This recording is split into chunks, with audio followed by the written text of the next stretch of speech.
teman-teman, kembali lagi bersama saya Bu Novi. Dalam video ini, saya akan menjelaskan tentang salah satu revolusi yang terjadi di dunia.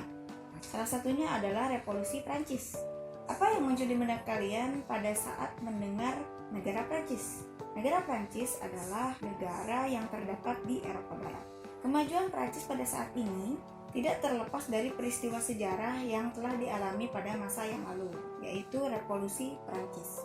Revolusi Prancis adalah periode pergolakan politik yang dipelopori oleh golongan sosial radikal yang ingin merubah tatanan kehidupan pemerintahan negara yang tadinya bersifat monarki absolut menjadi sistem demokratis. Revolusi Prancis ini dimulai tanggal 16 Juli pada tahun 1789 yang merupakan simbol dari kerajaan Prancis pada saat itu. Kerajaan Prancis dipimpin oleh Raja Louis XVI. Mengapa revolusi Prancis bisa terjadi?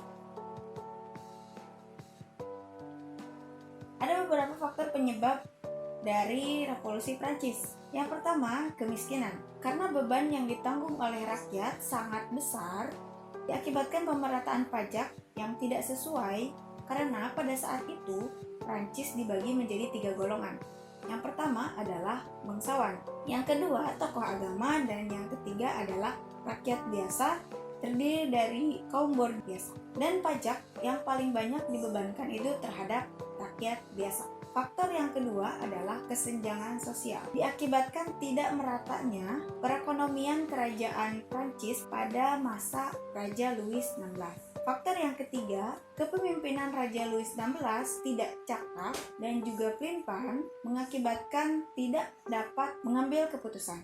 Adapun faktor-faktor lain yang mengakibatkan revolusi Prancis. Yang pertama, kesulitan ekonomi akibat perang. Meskipun Prancis adalah salah satu negara terkuat yang ada di Eropa, tetapi Prancis tidak dapat mengontrol keadaan ekonomi setelah berperang. Yang kedua, berkembangnya Aufklärung di Eropa dan sentimen radikal terhadap kerajaan yang absolut. Jadi mereka ingin kerajaan yang bersifat absolut itu dilemahkan. Nah, selanjutnya, awal tumbuhnya semangat revolusi Prancis adalah yang pertama, kekuasaan raja yang absolut. Raja memiliki wewenang penuh atas hukum dan pemerintahan. Sistem pemerintahan absolut sebenarnya sudah terjadi pada Raja Louis XIV, di mana Raja Louis XIV memerintahkan selama 75 tahun, yang memerintahkan pada tahun 1643 sampai 1715. Yang kedua, diskriminasi sosial, di mana di sini masyarakat dibagi menjadi 3 golongan. Yang pertama adalah kaum bangsawan, di mana kaum bangsawan ini adalah raja, ratu, pangeran. Yang kedua adalah tokoh agama, dan yang ketiga adalah rakyat biasa, di mana rakyat biasa ini dibagi menjadi kaum bourgeois dan juga rakyat biasa. Rakyat biasa hanya mendapatkan bagian kecil dalam pembagian tanah, tapi menanggung pajak yang sangat besar dari semua golongan, yang mengakibatkan adanya perlawanan terhadap Raja Louis XVI. Selanjutnya, buruknya perekonomian, di mana banyaknya krisis ekonomi, hutang akibat perang, dan gaya hidup yang berfoya-foya, di mana mereka sering mengadakan yang namanya pesta sampai tidak memikirkan kesengsaraan rakyat. Selanjutnya, munculnya pemikiran-pemikiran baru. Pertama, Aufklärung melahirkan keberanian dalam mengkritik kesalahan yang dilakukan oleh pemerintah, ketidakadilan sosial, dan kondisi keuangan. Munculnya para tokoh filsuf seperti Montesquieu, Voltaire, dan J.J. Rousseau yang mengemukakan ide-ide tentang pemikiran-pemikiran baru cara mengelola pemerintahan dalam sistem demokratis, di mana pemerintahan harus berdasarkan 3. Yang pertama, legislatif, yang kedua, eksekutif, yang ketiga, yudikatif. Nah, di sini saya akan menjelaskan tentang jalannya revolusi Prancis. Raja Louis XVI mengadakan sebuah sidang pada tanggal 5 Mei 1789 yang mengumpulkan seluruh perwakilan rakyat. Tetapi dalam sidang ini tidak menemukan titik terang atau dianggap gagal. Yang kedua, pembentukan Dewan Nasional pada tanggal 14 Juni 1789. Yang ketiga, pembentukan Assemblée Nationale Constituante, mana di sini pembentukan Dewan Konstitusi Nasional untuk membuat undang-undang pada tanggal 9 Juli 1789, di mana terbentuknya dewan ini memaksa raja untuk taat terhadap undang-undang. Akhirnya, pada tanggal 14 Juli 1789, rakyat Paris yang geram menyerbu penjara Bastille yang mengawali terjadinya revolusi Prancis, di mana mereka ingin menentang raja yang absolut dan tidak taat terhadap undang-undang yang sudah dibuat.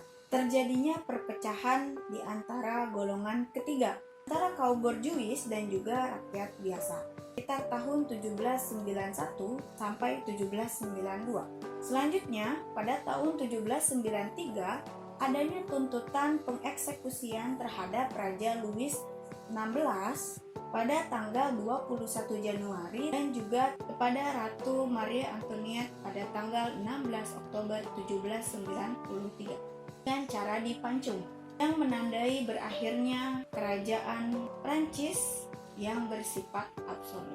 Maka Prancis mengawali lembaran yang baru. Adapun dampak dari terjadinya revolusi Prancis. Yang pertama, dalam segi politik, kembangnya paham liberal dan demokrasi ke seluruh penjuru dunia.